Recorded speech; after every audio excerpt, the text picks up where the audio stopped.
Selamünaleyküm. Aleykümselam. Tamam atıyor mu? Akuna da qovmi. Zara Hocam orada. ha. Avda tamam atıyor mu? Akuna da se Mevlidin hakkında bet'at yani. Hop bir seri gurruna ba bet'at. Hop hiç kimin inkar edip bilmiyor. Hop Ha. onun Taravani Hazreti Ömer ütbülüpdir. Şun gurruna. Dinle yoklar, dinle kat iki bölüne. Bir dinle yoklar, yöne irvet var. Bir yine bir bölümü dinle yoklar, yöne kovlar. Mesela maydan diyen, şu vakit diyen dinle yoklar, iki bölüne kovuz var, irvet var diyen yok ya, var oluyor diye. Dinle yoklar, hemmeti biderek diye.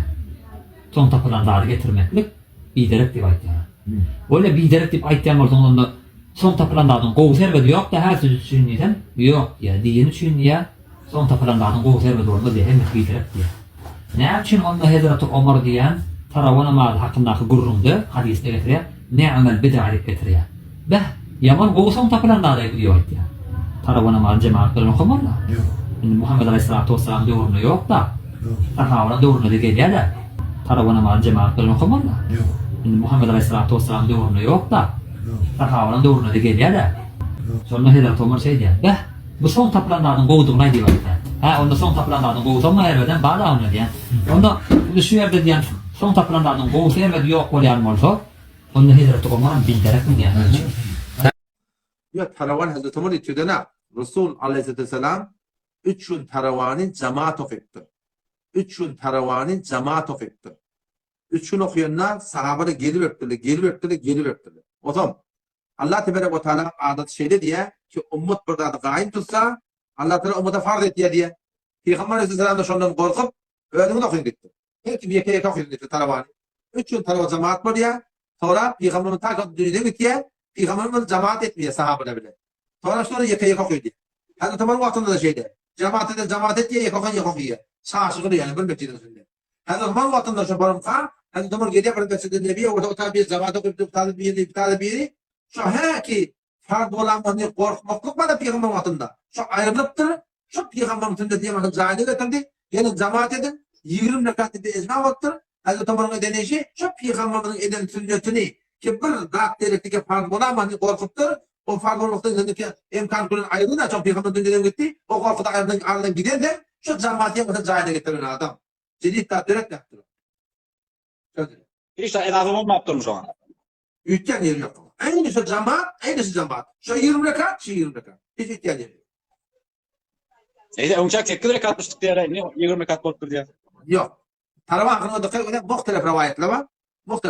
O 8 rekat o tercüdün bunu. O taravan yaptı yok. Muhtelif rivayetler var. 11 gidiyor, 13 gidiyor, 15 gidiyor. Sahabada şu zamanlar Peygamber Aleyhisselam'ın iyi yanında şöyle alemde Kur'an, alemde hadis, şöyle hem miladi bidden mümle sebebi belirt, şöyle üşüttürler, 20 rekat ettirler. Şöyle meylikte 4 metrede 20 rekat, muhtelif bensit yer adam, onun aklına naks var. Akıllı orada yaşayan adamın. Şu sahabeler üşüp de bir tüküre nağına gelip o hurul etmedi. Akıllı adam değil. Alma adamın. Hem de bela. Hem de Kur'an'ı rücuvetler ihtilaflı ayrılıyor. Yok o zile değil. Böyle. Şu ileriki gayrıksı yok. Her gayrında Kur'an var. Sevgiye doğru olsun. Cemaat tebliğine olsun. Biz olaydı. Bu vehhabide olsun. Selefi benlitlere olsun. Yarmada kontak etsin. Hem de Kur'an yok mu? Doğru. Kur'an var her gayrında. Ne mi Kur'an'ın delili getirdiler. Hem de kitaplarını getiriyor. Yok. Ebu Hanife Beydidi, Tirmizi Beydidi, Beydidi hem de kurulmuş. Yok. Ebu Hanife Beydidi, Tirmizi Beydidi, Beydidi hem de kurulmuş.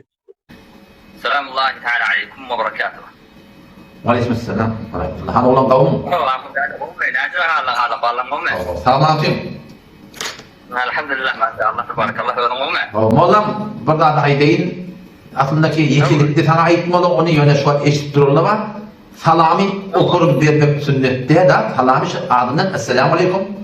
Selamullahi aleyküm sünnet tertip o diye oluyor. Yani salamda selamu aleyküm yok da esselamu aleyküm ve rahmetullah yok da selamu aleyküm ve rahmetullahi ve berekatuhu diye oluyor.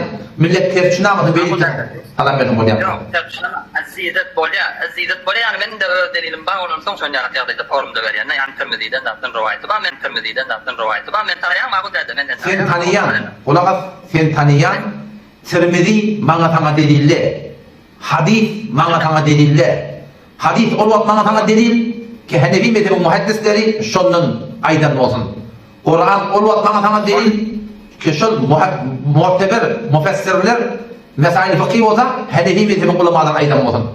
Dine Kur'an'dan hadisten fetva çıkarmaklık ne benim işim, ne senin işim, ne benim takdirimin işi, ne senin takdirimin işi. Bunun hakkında yanlış mı? Her gaydın Kur'an'dan delil getiriyorlar. Her gaydı. Her gaydı Kur'an'dan delil getiriyor. Kur'an'dan hadisten delil getiriyorlar. Şu tarafa 8 rekat diyenler de Öğrediyanının hadisten delil getiriyorlar. Her gaydın delili var. O zaman bir ne dersleri o da? O da Kur'an'da var, hadiste var. Her gaydın yanında var. Şu an Malak'ın Mevlud'un yanında var. O 16 tane ayet-i Kur'an getirtti Mevlud doğurdu. O halde tarafa 8 rekat diyenin yanında var. Onu da var. Hadis getiriyor tarafa 8 rekat diye. Belki doğruların yanında var da o da delili var. Dünyanın bir de delil var. O tür delillerin her gün Kur'an hadisi tutturlar. Muşkül Kur'an'ın üzerinde. Muşkül şundan bir mezhebe durmayanlar. Vakti bir mezhebe durulsa ne mi diye? Kur'an'ı ve gayrı tefsir edip olmaya, hadisi ve yanına tefsir edip olmaya. Şu amama adam şagirdi arka kaydıptır. Şola ne emedip dedi. Şolga diye. Onda hem de netice bir olacak ya. Bir çıkıyor tüygüllerden. Muşkül mezhebe durmadılıkta. Muşkül Kur'an'ı diye. Her gün Kur'an'ı özellikle tefsir ediyor şu an. Ama o da Evliyalar Sağırman'ın adamı ne vardı şu an? Evliyalar Sağırman'ın iplerine 30 ayet Sure Maide. Vattoğu ileri vasiyeti diktir diye. El-Vasile Galifan falan böyle falan. Evliyalar Sağırman diye. Halbuki bunun düzeltiyor tefsirleri o da hiç kimse tefsir etmiyor. Yok cevap yok burada. Cevap tapmayalım. Sebebi mantık okumadık. Mantık alanını yankı. Kellam, kirlen, ayetmal dinen alanını okumadık. Şuralım o kaydeler adam oluyor burada. Taravana mal cemaatlerini okumadılar. Muhammed Aleyhisselatü Vesselam yorumlu yok da. O aklına naks var. Akıllı olur diye şunu adamın. Akıllı adam diyor. Alma adamın.